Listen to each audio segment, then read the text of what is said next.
नमस्कार दोस्तों।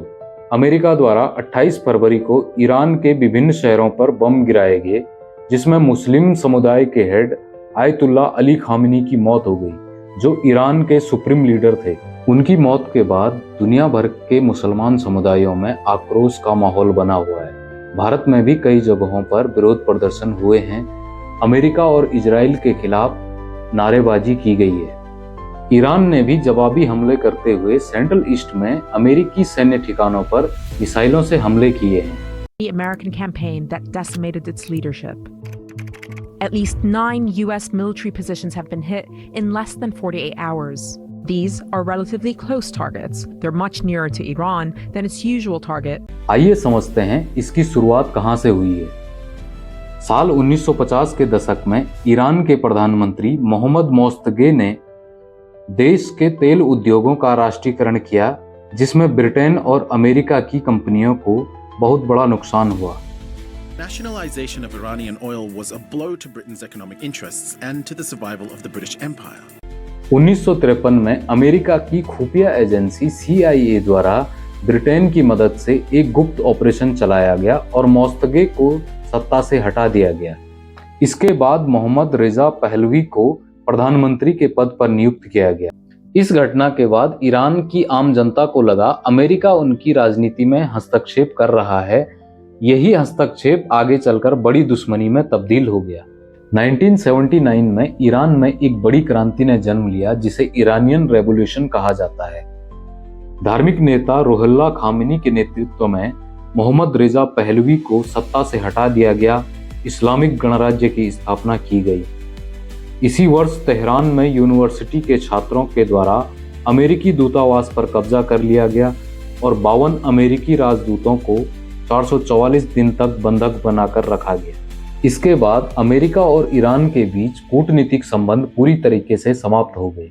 1980 से 1988 के मध्य इराक और ईरान के बीच युद्ध हुआ। इस युद्ध में अमेरिका ने इराक का साथ दिया, क्योंकि वह इराक की नई इस्लामिक सरकार को कमजोर करना चाहता था। इस दौरान फारस की खाड़ी में भी कई सैन्य घटनाएं चल रही थी। इसके बाद इस युद्ध की असली शुरुआत हुई। अमेरिका का मानना था कि ईरान मध्य पूर्व में कुछ आतंकवादी संगठनों को समर्थन देता है और ईरान मानता है कि वह क्षेत्र में इफेक्टिव डिफेंस के लिए ऐसा करता है। वर्ष 2000 में ईरान ने अपना परमाणु कार्यक्रम तेज किया और अमेरिका और यूरोपीय देशों को शक था कि ईरान अपना परमाणु बम बना सकता है। वर्ष 2015 में अमेरिका व ईरान के बीच एक समझौता हुआ, जिसे joint comprehensive plan of action कहा जाता है। इस समझौते के तहत ईरान को परमाणु गतिविधियों को सीमित करना था और बदले में उस पर लगे आर्थिक प्रतिबंध हटाए जाने थे। लेकिन वर्ष 2018 में अमेरिका इस समझौते से बाहर हो गया और उसने ईरान पर फिर से कड़े आर्थिक प्रतिबंध लगा दिए। Secretary General is deeply concerned by today's announcement that the United States will be withdrawing from the Joint Comprehensive Plan of Action and will begin reinstating US sanctions. इससे ईरान की अर्थव्यवस्था प्रभावित हुई और फिर से आर्थिक तनाव बढ़ गई। वर्ष 2020 में अमेरिका ने इराक में एक ड्रोन हमले में ईरान के आर्मी कमांडर कासिम सुलेमानी को मार दिया। ईरान ने जवाब में अमेरिकी सैन्य ठिकानों पर मिसाइलों से हमले किए। यह घटना दोनों देशों को खुले टकराव के बहुत करीब ले आई। 28 फरवरी 2026 को हुए हमले में लगभग 800 से अधिक जानें जा चुकी हैं, जिसमें 150 से अधिक स्कूल जाने वाले बच्चे शामिल हैं। ईरान के अलग अलग शहरों में लगभग 2000 से अधिक बम गिराए, जिसमें अकेले खामेनी के ठिकानों पर 30 से अधिक बम गिराए गए।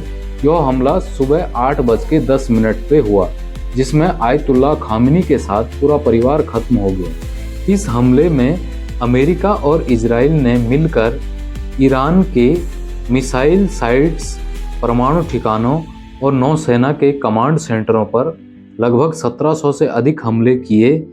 इन हमलों में B-1, B-2 और B-52 बॉम्बरों ने गहरे हमले किए।